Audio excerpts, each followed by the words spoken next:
เอาสบายดีทั้งพ่อสบายดีโอ้น้องลาขออนุญาตถามนะพ่ออันปูนเนาะกับทรายนี่เขาเพิ่นเข้ามาทางใดนี่เขามาทางบ่จิตแต่ว่าบ่จิตสั่งมาก่อนของแม่เป็นของแม่อ้อยคือเก่าแหละโอ้เข้ามาทางบ่จิตบ่บ่จิตเพิ่นคาเวียกเพิ่นเลยสั่งทรายเขามาก่อนโดยโอ้น้องลาบ่ฮู้ได้พี่น้องเอ้ยเนาะเป็นทางแม่อ้อยคือเก่าโดยเด้อเอาไปให้อยู่เพิ่นก่อนไปเสียตัวใดก็เอาเนาะแล้วแต่โอ้ยของกระแปะแยกต่างหากเลยพี่น้องเอ้ยเนาะบ่คือหมู่ดอกของเพิ่นเนาะกระแปะเอาของเจ้ามาเอาก้อนหมู่ซะของเจ้าบ่คือหมู่ใจน้ำขาวก็จะสุกตัวนี้ให้สิเพิ่นเอาตัวใดก็เอาตัวใดถ้วยกินถึงมันหวานไปเสียตัวใดก็สีแดงนี่เอาสีแดงมันจะพูมักสีแดงเนาะบ่มักปานใดสีดำว่าตะรองก็มีอยู่แล้วเป็นขวดเป็นขวดอยู่ขวดแก้ว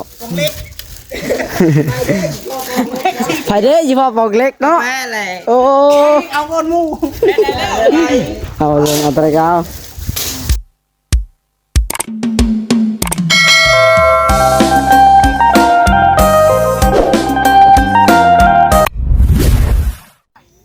เอาพี่น้องเนาะโดยสบายดีและสวัสดีพ่อแม่พี่น้อง FC ที่หักแพงเบอร์สุขูสู่คนพี่น้องเอ้ยพบพ่อกับท่านน้องหลาอีกเด้อน้องมื้อนี้เอาพี่น้องเนาะเมื่อวานนี้ก็ไปหาพื้นพี่น้องเอ้ยเนาะแล้วก็มื้อนี้ก็ชวนกันมาเทพื้นต่อพี่น้องเอ้ยแต่ก็คลิปหาพื้นเมื่อวานนี้พี่น้องเนาะลงบ่ได้ซ้ำน้องหลาหาก็ลบทิ่มแล้วพี่น้องเนาะเพราะว่ามันติดลิขสิทธิ์เนาะติดแดงพี่น้องเอ้ยแต่บ่ฮู้ว่ามันติดในขั้นตอนตัวใดพี่น้องเนาะน้องหลาเลยลบทิ่มบ่ได้ถ่ายบ่ได้ลงซ้ำเนาะลงไปแต่ก็มันติดแดงพี่น้องมันก็ผิดต่อกฎกับ YouTube ของเฮาเนาะพี่น้องเนาะแต่ก็บ่ฮู้น้องหลาว่ามันผิดในขั้นตอนตัวใดพี่น้องเอ้ยน้องหลาเลยลบทิ่มพี่น้องเอ้ยเนาะมีแต่มื้อนี้เนาะมาถ่ายเวียกงานคือเก่าพี่น้องเอ้ยโตทั้งแห่ทรายปูนพี่น้องเอ้ยเนาะ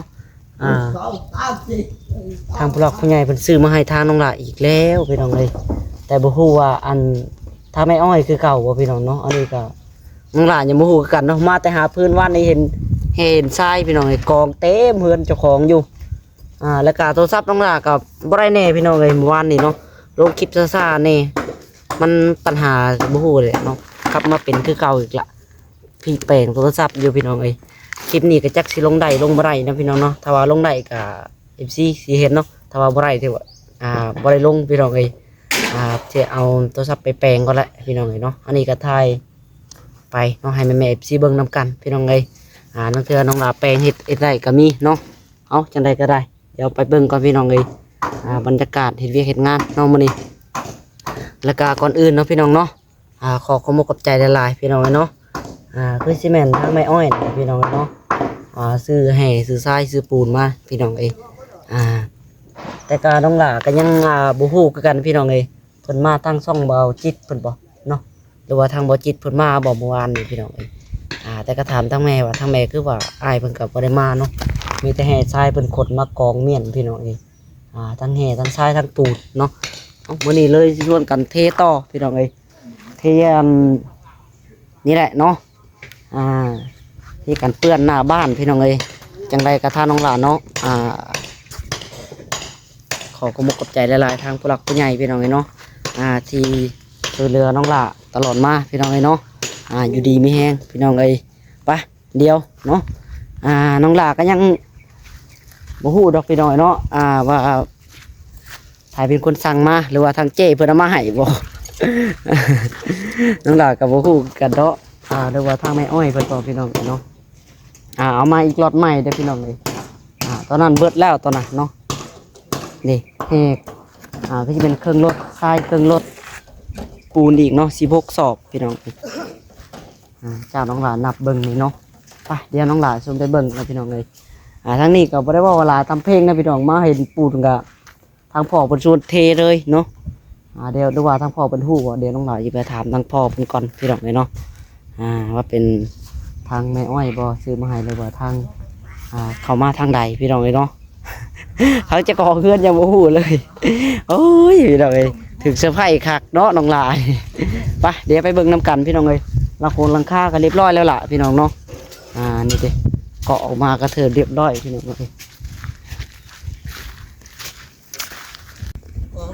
นี่เด้พี่น้องเอ้ยเนาะเป็นรูปทรงเฮือนพี่น้องเอ้ยเฮือนทางน้องหลาเองเนาะโตเกาะออกมาอย่างก็คือแล้วได้พี่น้องเอ้ย นี่เลยที่น้องหลาว่าพี่น้องเนาะทรายเขามาอีกครึ่งแห่เนาะแห่กับครึ่งรถพี่น้องเลยทางนั้นก็เห็นกองต้นอาเพื่อนมาแล้วก็ช่วยกันเทอะไรพี่น้อง หรือว่าทางพ่อมันผู้พี่น้องไงเนาะเดี๋ยวน้องหลาไปถามทางพ่อกันโอ้ยเนาะเอาสบายดีทางพ่อ สบายดี โอ้น้องหลาขออนุญาตถามนะพ่ออันปูนเนาะกับทรายนี่เขาเพิ่นเข้ามาทางใด เขามาทั้งบ่จิตแต่ว่าบ่จิตสั่งมาก่อนของแม่เป็นของแม่อ้อยคือเก่าแหละ โอ้เข้ามาทางบ่จิตบ่ โดยจิตเพิ่นคาเวียกเพิ่นเลยสั่งใช้เขามาก่อน โดยโอ้น้องหลาบ่ฮู้ได้พี่น้องเอ้ยเนาะเป็นทางแม่อ้อยคือเก่า โดย พี่น้องเอ้ยเอาซะคือน้องหลาก็มาแต่หาพื้นว่านน่ะเห็นแฮนซ้ายกองเต็มเนื้อหน้าเฮือนแล้วเนาะ ทั้งปูน16สอบบ่พ่อแม่นบ่ โดย นี่สั่งโอนโซนเลย นี่แหละพี่น้องแบบเทออกมาเนาะในแบบก็บ่ค่อยซึ้งปานใดเด้อพี่น้องเอ้ยเนาะอยากกดเคสไปใส่เบ็ดบ่ได้ดอกเนาะไว้เบ็ดมันซึ้งพี่น้องไม่เฮาก็จำกัดนี่กดโคกบาดดิ กำลังจิตเทพี่น้องเลยก็บ่ถึงขั้นหนาปานใดเนาะเอากะพอประมาณพี่น้องเลย6 เซน 7 เซนพอดีงามพอเฮากะเพื่อจิตเทห่อเพื่อนเนาะบ่ง่ายสิอ้อมเพื่อนมื้อนี้เบาดำมาพี่น้องเอ้ยเมื่อวานนี่ก็ไปหาพื้นน้ำกันแต่ก็คลิปลงบ่ได้ซ้ำพี่น้องพอจิต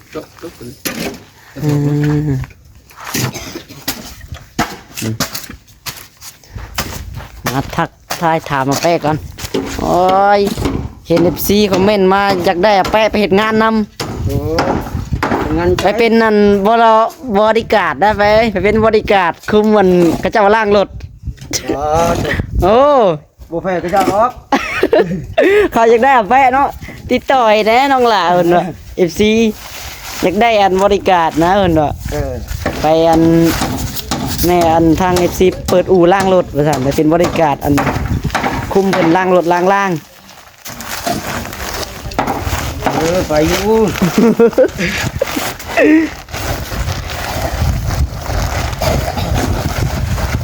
เพราะว่าเพิ่นเห็นนะทางไอ้แป้เพิ่นขยันดีพี่น้องเนาะขยันดุมั่นดีเพิ่นว่า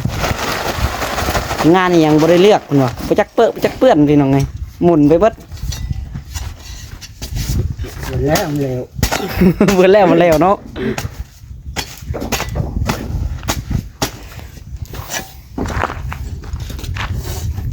เทเอาซึ่งเลยพี่น้องเนาะไล่ซึ่งนี่เลยนี่คันใดไล่ตรงเลยเนาะตรงไปนี่เลย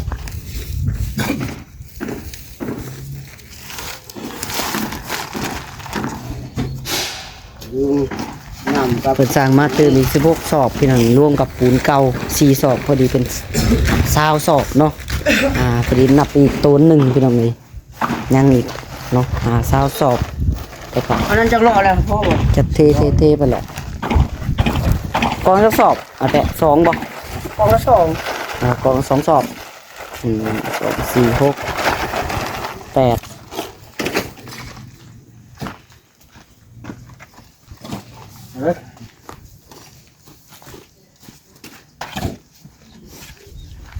อยู่นี่ไปกองบ่แปะอยู่นี่อีพ่อไปบ่ได้ใส่บ่กวาดรอดมันเลยบ่ เออ อ ของนั่นแหละ เป็นหลวนมาเลยเนาะทางนั้นตีแบบโอ้ไปหอดคนเลยเป็นเลาะอ้อมเพื่อนเลยพี่มาพี่เนาะทางพี่ทางพอทันว่าเพิ่นกำลังเฮ็ดแบบอยู่ทางนี้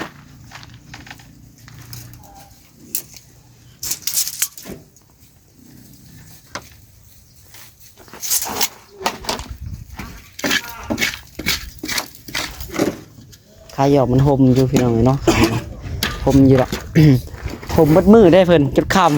ำโอ้ยว่าแดดช่องแถวนี้พี่น้องบริเวณนี้ตอนแรงมาก็ยังห่มคือเก่าเนาะผัวตะเวนมันตกอยู่ข้างพี่น้องตะเวนมันมาห่มคือเก่าอันสีแดดตัวนี้ฟังบะสงนี่อันแดด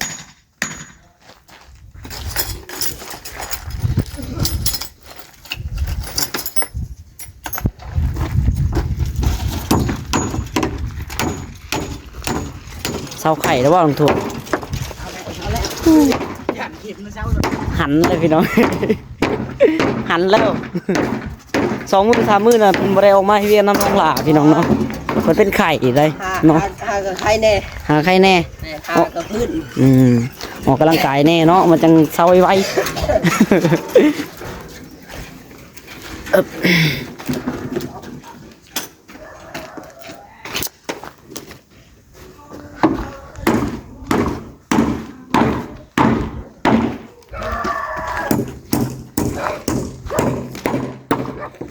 แสเอ้ยงองแงงมาพี่จะไปเฮาเพิ่นด้วย เฮาถือคนขนาดเนาะเฮาเพราะว่าเลิศ เป็นเฮาเพราะว่าเลิศงองแงงก็ได้มันลิ้นรุ่นใหญ่แล้วได้ เราชีน้ำหอม โอ้น้ำเลยดำปริยาได้โอ้น้ำเฮาเลยมันลิ้นรุ่นใหญ่แล้วได้ อาชีพเป็นโทษปะ มันใกล้ดอกมันเห่าชื่อมันกัดเนาะมันเห่าหยอกชื่อไปดอกถึกผู้พันย่านกับพอแห้งยังเฮิงสิเห่าปุ๊บแล้ว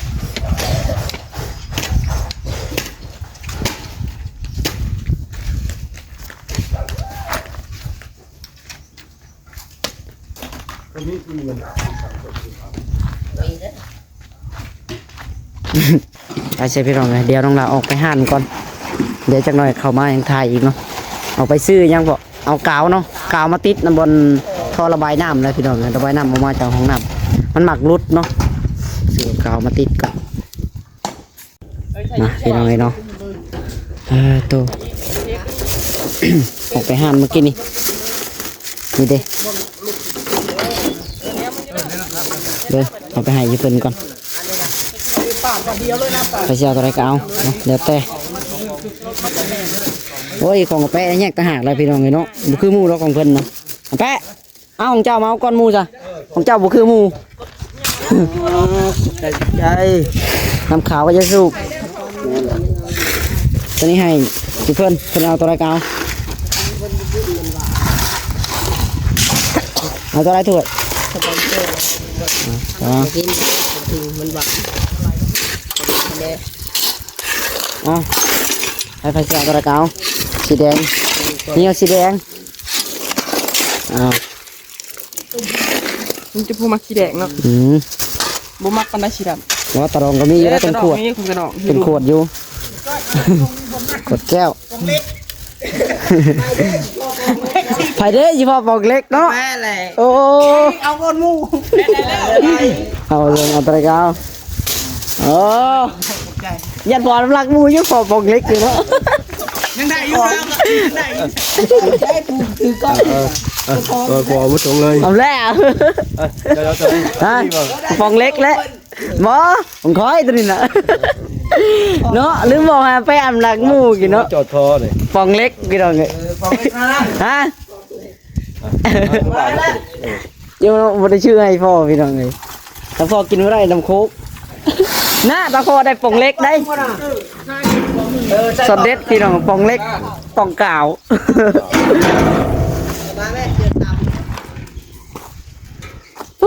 มาแล้วกระดกแล้วเนาะแปะอีแห้งเนาะ แห้งบ่นี่ เห็นเลยโอ้ยน้ำขาวเพิ่น ปาดสลบกันเลยได้ล่ะ ฮะ ปาดสลบกันเลย เอาสรุปบ่ได้พ่อ เอาสลบกินเป็นชาโหลดเลย โอ้สั่นๆลงมาเลยบ่ มาก อืม เอาอีกก้อน ถือว่าหนาเติบได้ใช่บ่นี่ เอาพี่เละซับนี่แหละ เอาสามเอาอีก2ศอก ซับนี่ไหลลงอุ่นเลย ปาดถ้าปาดสลบขึ้นเลย ไปชมแล้วอยู่หุ่นอ่ะ โอ้เนาะหนาพ่นเนาะพ่อเนาะเพราะได้มีขี้ดินจังใส่อีกเนาะ แม่เอาตัวนี้ก่อน ฮะ นี่เนาะ ได้บ่ อีก2ศอกก็พอละ ไหวบ่ไหวอยู่ต้องหอมๆมึงเนาะ สองข้าวมาทิ้งก่อนนะ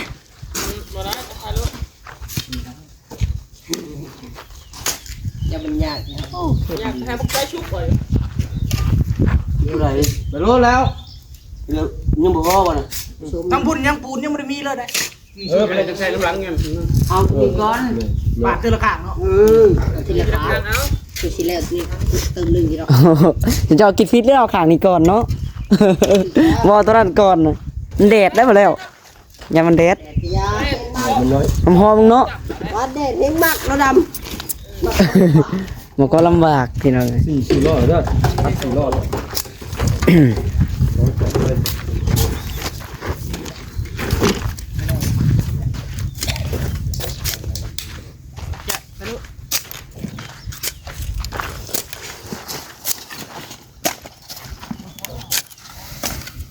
ำว่ามันมีรสชาติเนาะ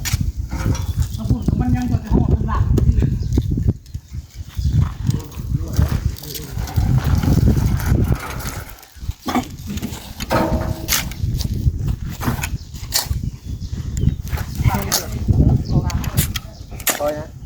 ล้างพี่น้องเลยเนาะ ที่ตัวนี้แหละอีกไรนักอีกเจ้าบัตรเอาไว้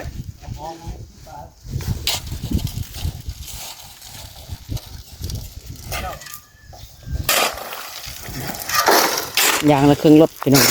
นี่ก็งามอยู่เนาะแต่ก็เป็นรถน้อยพี่น้องแป๊บเดียวจะเบิดเลย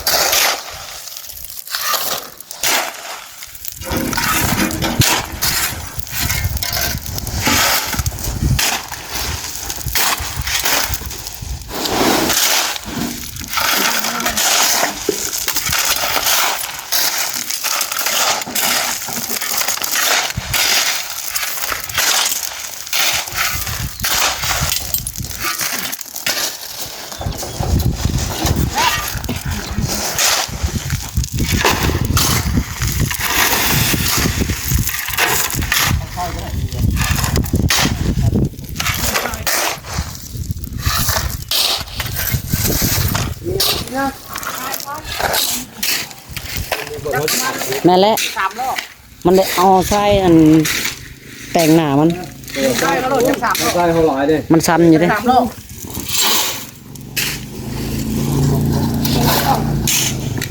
ตีรถกับ มันใส่แห้งก็นี่ล่ะแต่ใส่แห้ง ตีรถไทยบักง่ายนะเนี่ยมันหนักอะแปะวานนี่มันหนักดกอะแปะบอกให้ยิงเอาหมูมึงยิงบอกให้ยิงเอาหมูมึงยิง หมูป่าบ่ หมูป่าหมูป่า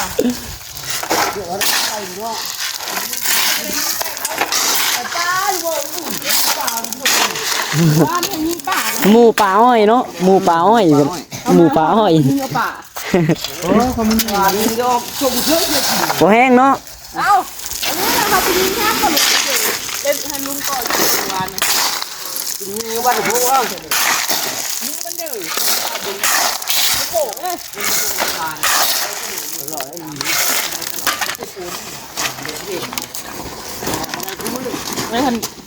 มันลงกระเช้าใช่ใช่ใช่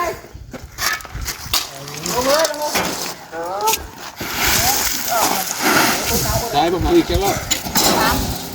คิดอึบเหมือนเติมแล้ว เอามาลงนี่เดินไป ยาใครโชว์เนาะ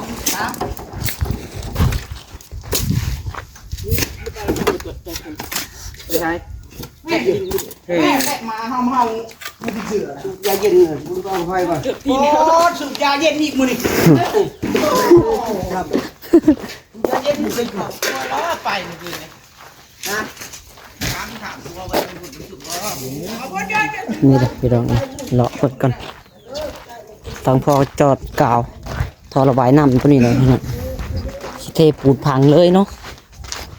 ยันรุดพี่น้องจอดแล้วก็พังเลย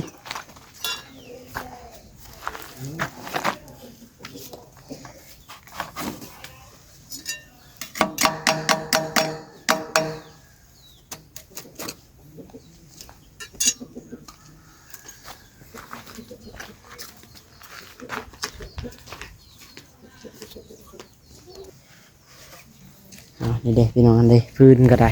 เนาะกาวว่าพ่ออยู่ดอกเนาะพอเนาะ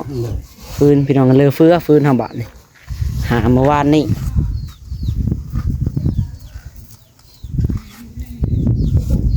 อันนี้จะจอดกาวแล้วก็ออกมาพี่เลยพี่น้องข้างหลังนี่ก็สิเทต่อเนาะเทไปเลยพี่น้องเบิ่งอันขันเทกับสีออกประมาณ1 เมตรเนี่ยแล้วเนาะพอประมาณ1 เมตรพี่น้องซ้ำเดียว1 เมตรมาพอฮอดว่า1 เมตรนี่ฮอดอะไรเนาะ1 เมตรพอดีเลยพี่น้อง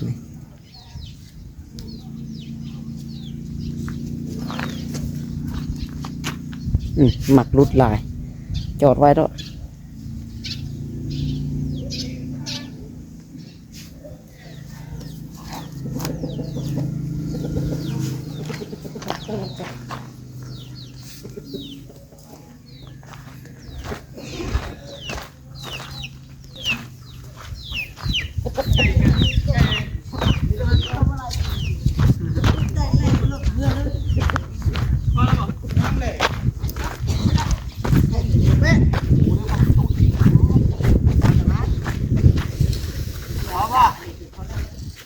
พอแล้วสำนักหาดงแปะสมอยตัวป้าหมูเป็นโอนครับมันหายไปสิจักแล้ว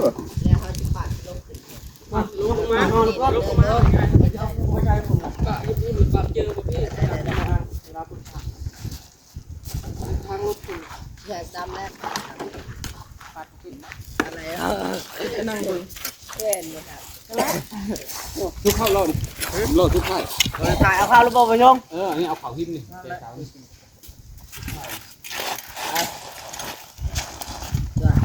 เต็มดึงใส่ยางฮดพี่น้องเลย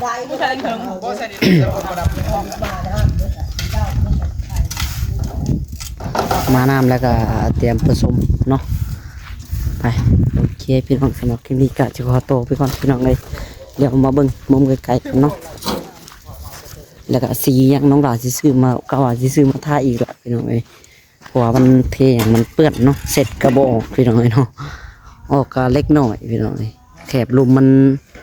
บออกเลยทูบออกเลยมันแข็งเลยพี่น้องเลย